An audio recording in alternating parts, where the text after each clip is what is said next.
Electric SUVs get all the attention nowadays. My first proper experience with one was last year with the Volkswagen ID.4. Just over 365 days later, I now have a chance to sample its Czech cousin, the Skoda Enyaq, in coupe form. Allow me to explain why this is the best interpretation of the MEB platform. As mentioned, this is the Skoda Enyaq Coupe, the swankier version of Skoda's MEB-based compact SUV. For those who aren't fond of the SUV that has been sat on, there's also a regular, non-coupe Enyaq. The car shown here wears the Sportline package, which includes black exterior detailing, subtle ground effects, and these massive 21-inch turbine-inspired wheels that Skoda calls Supernova. I can't really call the white paint scheme all that inspired, but it does look good in the flesh, especially with all the gloss black details. In Macedonia, the trim level this car carries is known as Advanced, which comes with a whole host of niceties centered around comfort, safety, and style. Overall, the design of the Enyaq Coupe is nice. As an outspoken slanderer of coupe SUVs, I'll say that this design actually kinda works. It doesn't just look like a normal SUV that someone sat on, some actual thought appears to have gone into this design. Plus, the coupe body carries aerodynamic benefits, which means more range. Speaking of, let's talk about what makes the Enyaq tick. This is the Enyaq 85, which is one of two ways you can have the Enyaq in Macedonia,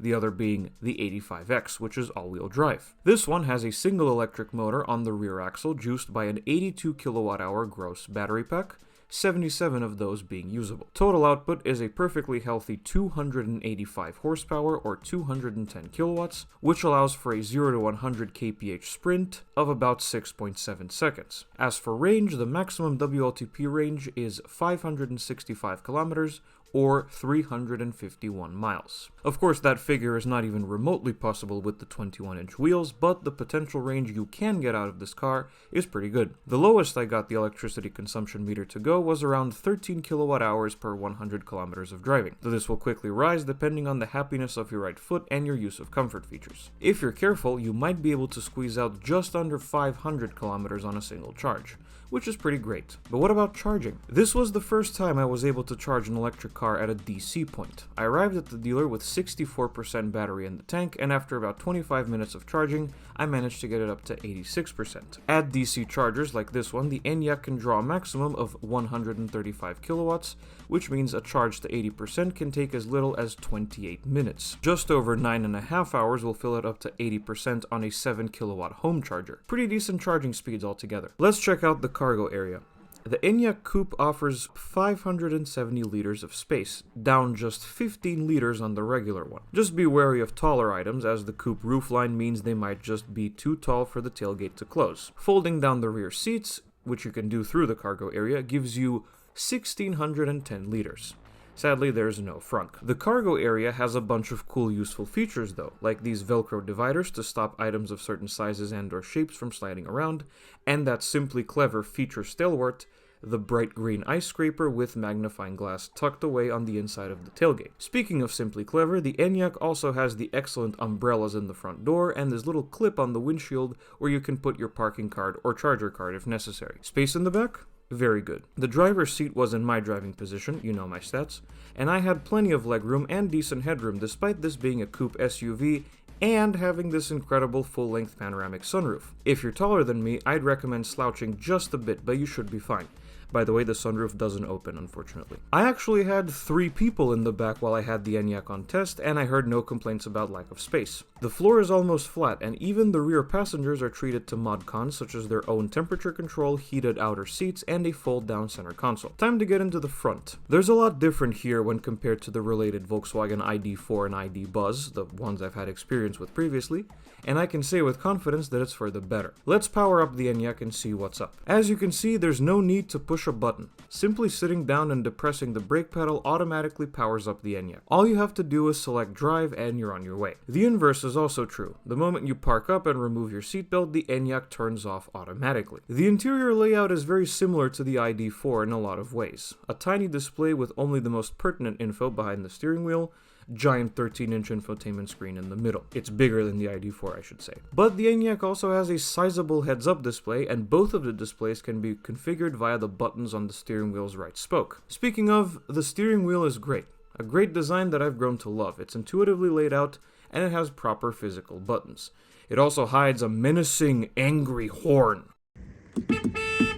There might have been some sarcasm in that one. The Enyaq's interior then. In many ways, it's very much an MEB vehicle, but on the other hand, it's much better than what I've experienced before. For starters, this new infotainment system is so much better. It's so much more responsive and better laid out than the ID4, in fact, that I'm willing to partially forgive the fact that there are still no physical AC controls. Something else that lends more to that forgiveness are the shortcut buttons below the screen, which are also proper physical buttons instead of janky capacitive touch panels. The infotainment system has everything you might expect: route planning based on charge points, wireless phone mirroring, and the ability to adjust a whole bunch of granular settings. Below the screen are a bunch of real shortcut buttons for drive modes, park assist, climate controls, and a bunch of other stuff. The gear selector mounted in the center console also lends further to the Enyaq's more conventional layout, making it less jarring for people coming off a combustion engine vehicle. The most impressive thing about the interior is the quality. It's very difficult to find any harder plastics in here.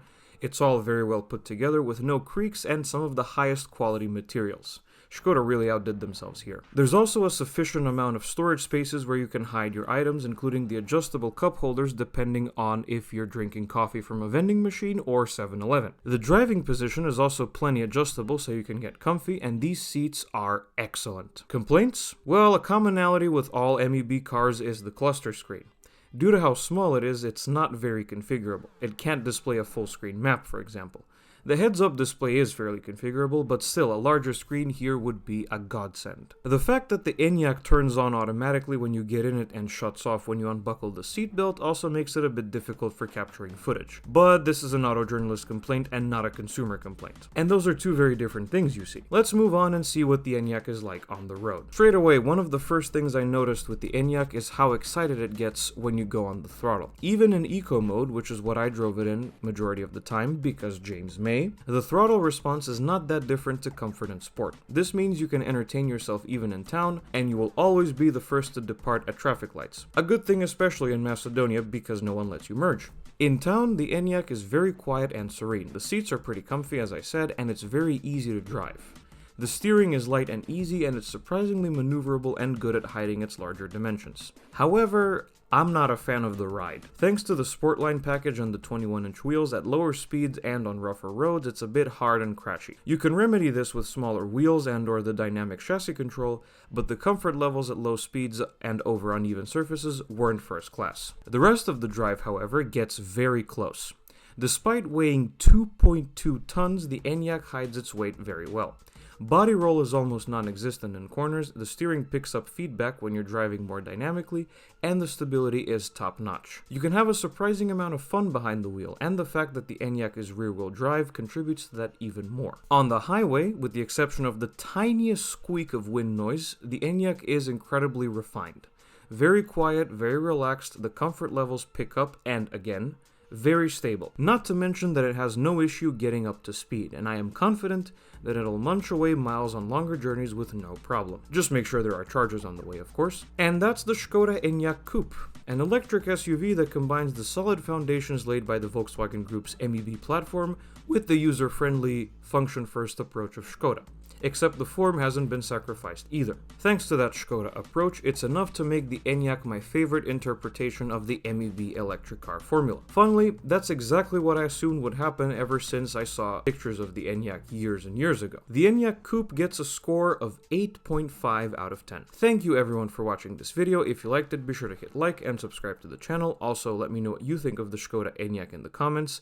And be sure to follow me on Twitter, there will be a link in the description, and I will see you guys in the next video. Goodbye.